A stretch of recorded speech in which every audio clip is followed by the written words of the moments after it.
Sa tingin nyo ngayon, sinong pumipihit ng impeachment ni VP Sara? Base doon sa spokesperson nila, sa K-Clear, mukhang baka pati Malacanang gusto na rin. Di ba?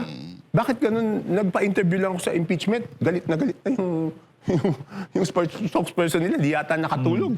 Pero sa galit. Iniisip ko lang, pag ganun, baka gusto na rin ng Malacanang, di ba?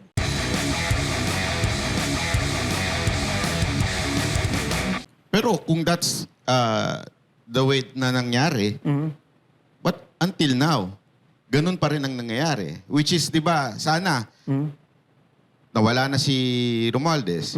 Kaya lang halos inulit din yung 2025 budget style of corruption ngayong 2026. In what sense? Meron pa rin mga insertion, may mga allocation pa rin na binabanggit ng ibang mga congressman. Okay.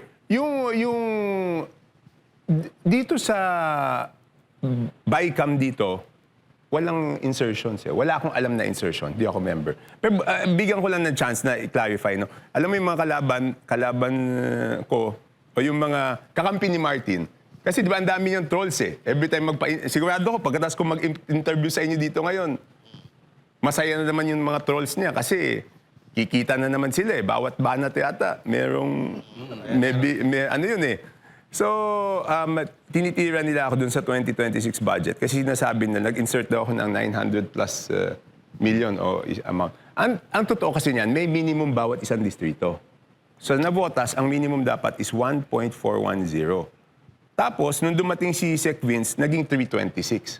So, siyempre, nagreklamo ako. Ang minimum dapat na nabotas is 1410. So, binalik lang. Hindi nga binalik yung buong amount Nagbalik lang ng 900. So, 900 plus 300. So, 1.116 lang ang napunta sa nabotas. So, sinasabi nila insertion yun. Hindi insertion yun. Binalik lang ng DPWH at hindi galing sa Congress yun. DPWH, kinorek lang yung kanilang mali. So, yun lang. Liliwanagin ko. Nabanggit nyo before, di ba, yung first impeachment ni VP Sara, may involvement doon ng parang bigayan. Hindi. Ang nangyari doon is yung mga... Pumirma. Hindi. Yung mga nagbebenta, yung grupo nila Saldico, nagbebenta ng projects. Okay? So, dahil nagbebenta sila ng projects, sinisingil na sila ng mga contractor kasi na FLR. So, ginamit nila yung mga ibang congressman na para pumirma at ang pinanakot doon is i-hold yung mga AX, AKAP, TUPAD, MAIP. Yun ang ginawa lang. Siyempre, takot ka nun kasi ano ka Mag-e-election yun. Mag-e-election ka di ba? Tsaka yung MAIP talaga ang laki ng tulong nun sa congressman Tsaka doon, lalo na doon sa mga kababayan mo. Pero that was the first impeachment. Yes, yung first. Now, we have the second impeachment. Mainit pa rin ang dugo nila kay VP Sara Duterte. Definitely. Do you think meron pa rin, kung ano yung nangyari before, meron pa rin yung nangyayari ngayon? Hindi, okay. Sinagot ko na yan nung interview Tinanong ako ng isang reporter Kasi hanggang ngayon, lahat ng DPWH projects kasi wala namang insertion Lahat, total. Lahat yan naka-FLR. Sabi nila, hindi ko alam for what reason, may mga haka-haka na baka walang pondo yung gobyerno. So tinanong ako ng isang reporter. Sabi sa akin ng isang reporter, kung yung FLR ba pwedeng gamitin ngayong eleksyon, ngayong impeachment ni VP Sara? Simple lang yung sagot ko.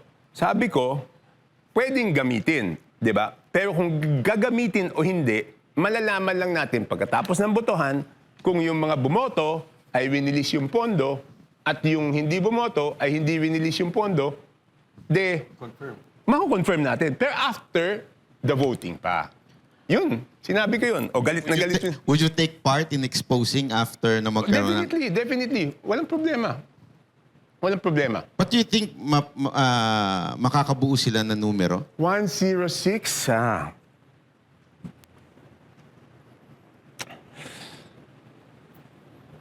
Kasi pag... Okay, ganito lang isip ko. Sa tingin ko, hindi naman nila kayang tanggapin na hindi na makukuha yung 106. Di ba? So, kahit papano, pipilitin siguro yan. Tingin ko. Pero sa tingin nyo, sinong pumipihit? Sino ang may gusto? Sino ang talagang pinuno nitong impeachment na ito? Kasi hindi naman tayo pwedeng maniwala na dahil sa ebidensya. Wala nga silang ebidensya eh. Nag-fishing nga sila ngayon eh. Hindi, yun na nga eh. Di ba, ang statement ko dyan is, nakita ko yung last hearing, bakit, di ba, ang pinipintasan, isa sa mga sinasabi na is yung SALN. Di ba? Ang sabi ko nga, yung SALN, napaka-ipokrito naman. Di ba yung Congress nga, ayaw ilabas yung SALN ng mga congressman, di ba? Tapos, hahanapin mo yung kasalanan ng isang tao base sa SALN. Yung mismong Congress, ako linabas ko. Linabas ko na sa public nung ano. Pero isa-isahin niyo yung member ng Committee on Justice noon. Kung linabas na lang yung SALN nila. Ang tingin ko, kung ikaw, ayaw mong ilabas yung SALN mo, wala kang karapatan na manghingi na pintasan yung SALN ng ibang tao. Okay. Ang pinakaayaw ko kasi is yung ipokrito.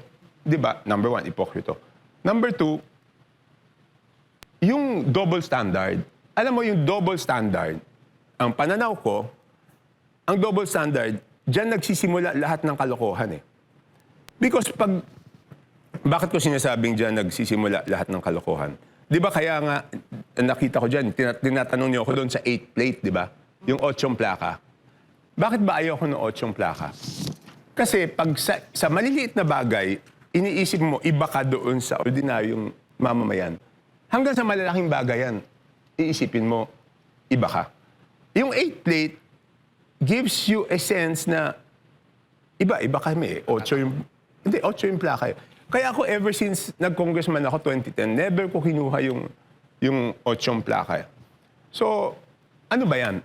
Sinasabi ko nga, the reason kung bakit tayo umabot na dito sa malaking corruption sa history, ang nasa sentro is yung House of Representatives, is because doon sa isip na double standard, iba kami. Iba yung congressman. So, ibig sabihin, congressman, pwede magnakaw. Pero yung ibang tao, bawal lahat kayo. Yan yung ayaw ko doon sa double standards eh. Because dapat, lahat ng tao, bawal. Lahat ng government official. Pero pagka nagkaroon ka ng isip ng double standard, doon mo na iisipin na you are above the law. And all others are not. Di ba? Kaya ayaw ko yung isip na yan. But let's go back, Kong, dun sa impeachment. Oo. Sa tingin nyo ngayon, sinong pumipihit ng impeachment ni BP Sara? Base doon sa spokesperson nila, sa kay Claire, mukhang, baka pati Malacanang gusto na rin. Di ba? Di ba? Bakit ganun? Nagpa-interview lang ako sa impeachment. Galit na yung spokesperson nila. Di yata nakatulog. Pero sa galit. kinikilig. Pagka ikaw yung topic, kinikilig siya eh. Kasi Hindi, galit. Makisig kasi Hindi, Sinong eh. galit na galit sa akin. Galit na galit. Alam mo, yun yung naging senyales sa akin eh. Bakit nagpa-interview lang ako tungkol sa impeachment? Pagkatapos nun, 2 araw yata, okay lang naman sa akin. Wala naman sa akin yun, di ba? Iniisip ko lang, pag ganon, baka gusto na rin ng Malacanang, di ba?